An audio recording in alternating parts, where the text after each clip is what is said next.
So you want to start by looking at the environment and really going through what's going on in this environment and what can I change that might make a difference for this person.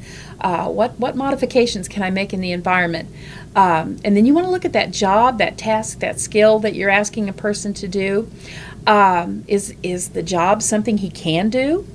Yeah, does he know how? Does he know how? Has does he been taught?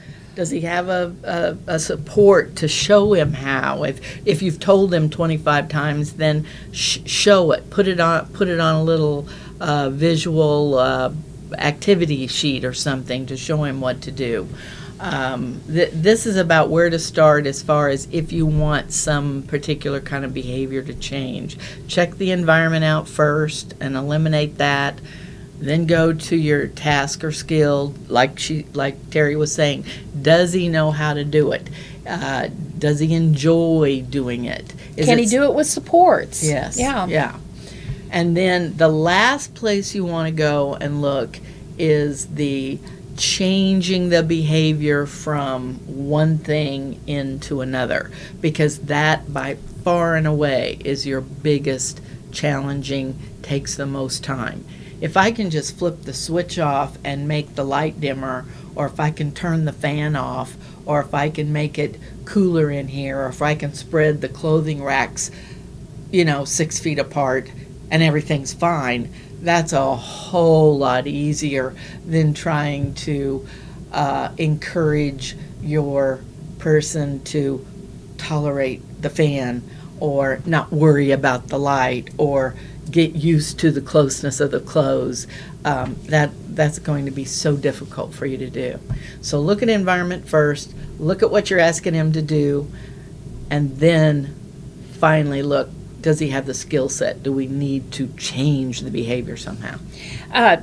For example, in a replacement behavior, maybe you've got somebody who, for whatever reason, sensory, whatever, needs maybe more frequent breaks than some of your other workers. And in order to let you know that he needs a more frequent break or he needs a break, he yells a curse word or starts, maybe he smacks his head. There you go. Something like that. Wouldn't it be easier to let the person have the break and teach them to say, you know what, I need a break now? That's a replacement behavior. It still gets the person their break, but it's a lot more appropriate behavior. Yes, the person's probably taking more breaks than you'd like for him to take, but it sure beats damaging property or hurting himself or acting out in some other way. So always think about, when you're thinking about a replacement behavior, at least initially, is this replacement behavior getting the person the same thing that the inappropriate behavior was getting? That's tricky, very tricky. Maybe easier, maybe holding up a break card. Sure. Hey, it's time for a break, and then, they may ask for more breaks than they need. But once they trust you, once holding up the card gets them the break, just like smacking their head got them the break, once they learn to trust, then they're not going to take advantage. But in the beginning, it might seem like they're taking advantage because they're testing you. Are you going to give me a break? Are you going to give me a break? Are you going to give me a break? Boom! Because you didn't.